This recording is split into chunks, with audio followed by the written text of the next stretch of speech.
Welcome back to Make Way for Cat. It's been another good year for cozy gamers, and I'm going through all 20 non-demos that I played this year, including 3 sizable DLCs, and giving you my year-end rankings. I'm going to do this a little differently than I have before, since not a single game I played this year ranks below C, but there were a few games I really liked but did not get to play enough to verify an A rank. Therefore, I have a B+ category for those games. Let's get into it. Kinseed had its big build update very early in the year, which gave us farm customizations, story cutscenes, progress tracking, and so much more. While we'll need to wait a little longer for the tavern, the big build update in just the farm customizations alone made this a huge win for the game, so we're starting out strong with our first S tier.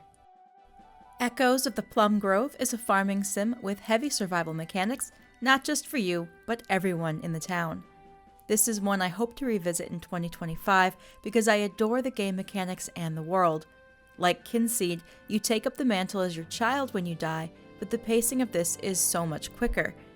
I'm over 100 hours in Kinseed and still on my first character. In this one, you may not even survive the first winter. Echoes of the Plum Grove gets my first A of the year. Eastward is one of the first games I played on this channel and is very dear to me. The art style, the characters, the gameplay, the story, there's so much to love about Eastward. So imagine my shock and excitement when the developer announced a free farming sim DLC featuring the same cast of characters, the same beautiful pixel art, and the same quirky post-apocalyptic world. It was a quick game to 100%, which is a breath of fresh air in the farming sim genres, which usually have hundreds of hours of content. Octopia wasn't the best farm sim I've ever played, but it was nostalgic, short, sweet, and of course, free. This earned it a solid A. Pal World is a Pokemon-style open-world game that shook up the genre this year, and as a Pokemon fan, I gave this one a shot. Despite a lot of crashes, thanks to my ancient PC, I really enjoyed this one, especially creating your own base and exploring the vast open world and collecting pals. Some pal designs are a little too close to Pokemon designs, and I'm a bit trash at most of the combat, but this game gets a B from me.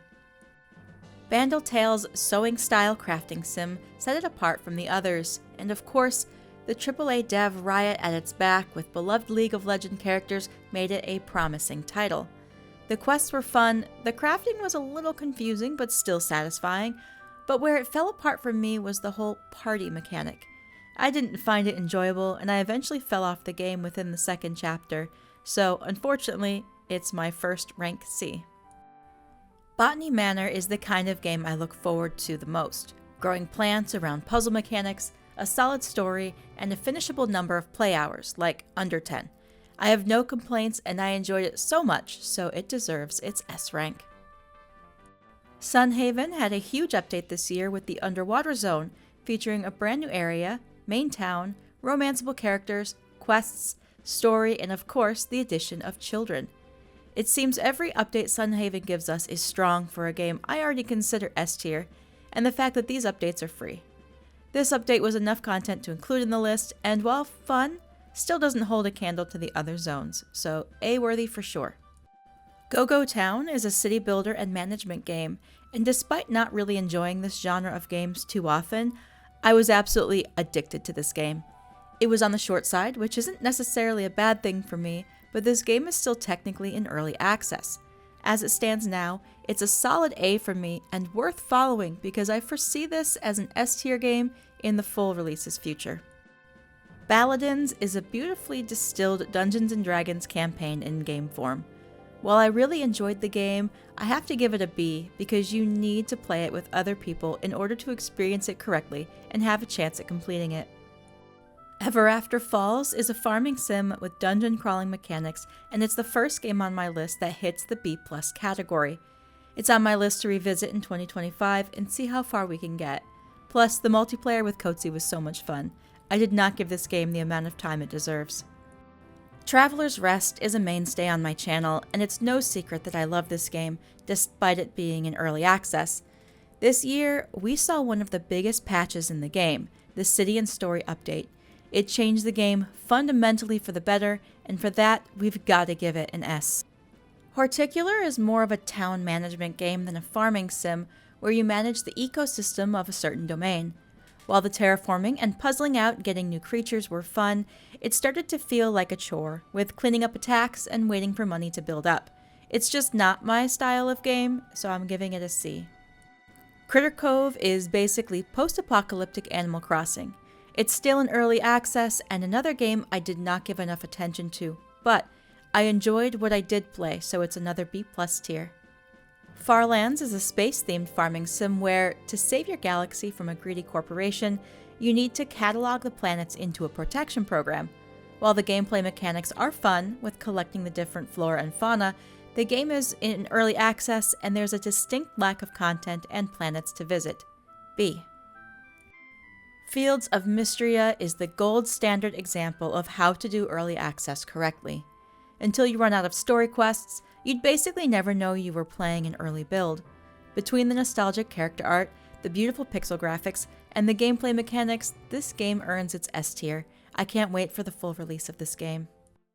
Chef RPG is a great take on the farming and crafting sim genre with cooking in your own restaurant.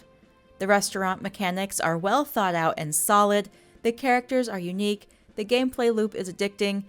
However, it's early access and the Power Cell RNG is insufferable. I can't wait to see this one in full release though because it has the makings of an S tier for sure. As it stands now, I'm giving it an A. WIML Academy is a simplistic wizarding school that is heavy on choices with the promise of multiple outcomes based on those decisions with your time. I played this one obsessively and loved every minute of it until the very end, which is why I'm demoting this one from S tier to an A.